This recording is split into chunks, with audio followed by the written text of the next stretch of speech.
بسم اللہ الرحمن الرحیم۔ السلام علیکم اسٹوڈنٹس، امید ہے خیریت سے ہوں گے سب۔ اوکے اسٹوڈنٹس، اپنی چھٹی جماعت کی کتاب کھولیے، open your book, page number 35۔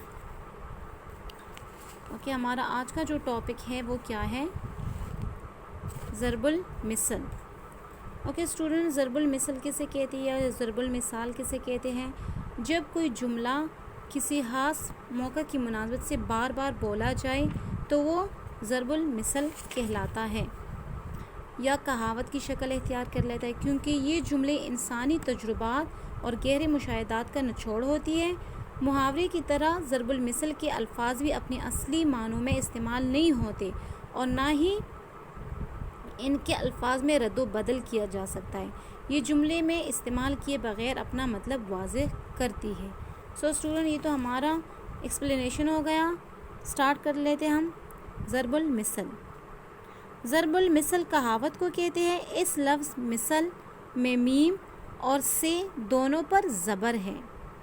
یہاں پر دیکھیں، میم اور سے دونوں پر زبر ہے۔ یہ لفظ مثل سے الگ ہے جہاں میم کے نیچے زیر ہے اور جس کا مطلب ہے مانند یا مثال۔ مثل یا کہاوت میں کوئی گر کی بات کہی جاتی ہے جسے زندگی کے تجربات کا نچوڑ یا خلاصہ کہنا چاہیے۔ اسے منجمد شاعری بھی کہتے ہیں، یعنی کوئی پرمعنی، دلچسپ یا پڑکتی ہوئی بات جو کسی نے کہی اور زبان کا حصہ بن گئی۔ ہر ضرب المثل کے پس منظر میں کوئی کہانی، واقعہ یا فعل ضرور ہوتا ہے۔ پڑھیے ضرب المثل کی کہانی۔ چور کی داڑھی میں تنکا۔ اوکے اسٹوڈنٹ، یہاں پر چور کی داڑھی میں تنکا کا کیا مطلب ہے؟ یعنی مجرم کو ہر وقت خوف ہی لگا رہتا ہے۔ جس نے کوئی جرم کیا ہو یا کسی نے چوری کی ہو، اس کو اپنی جرم کی فکر لگی رہتی ہے کہ کسی کو میرے جرم کے بارے میں کوئی علم نہ ہو جائے۔ چور کی داڑھی میں تنکا۔ کسی گاؤں کی چودھری کی بھینس چوری ہو گئی۔ چودھری صاحب بہت غصے میں تھے۔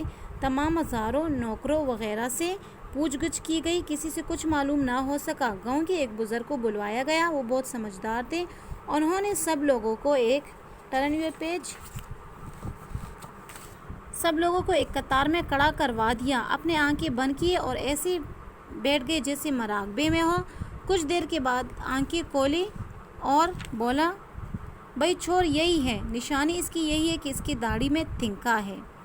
یہ سنتی ایک شخص کا ہاتھ فوراً اپنی داڑھی پر گیا۔ چودھری صاحب نے فوراً اسے گدی سے پکڑا۔ اس نے پکڑے جانے پر چوری قبول کی اور بھینس کا سراغ بھی بتا دیا۔ تب سے یہ مثل مشہور ہو گئی۔ اکثر جس کسی نے کوئی قصور کیا ہو ضرور اس کے کسی نہ کسی عمل سے وہ ظاہر ہو کے رہتا ہے۔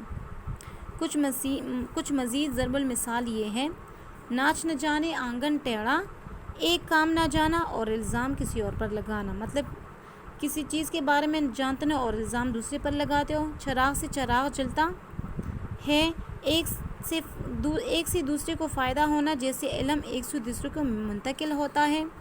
سمندر میں رہ کر مگرمچھ سے بیر، جہاں رہنا ہو وہاں کے لوگوں سے دشمنی رکھنا۔ ایک انار 100 بیمار، نعمت بہت کم ہونا اور طلبگار یعنی مانگنے والے بہت زیادہ ہونا۔ بلی کے خواب میں چچڑے، سب اپنے پسندیدہ چیز ہی کے بارے میں سوچتے ہیں اور حاصل کرنا چاہتے ہیں۔ سو اسٹوڈنٹس، یہ کیا ہے؟ یہ آپ کے ضرب المثال ہے، ضرب المثل ہے۔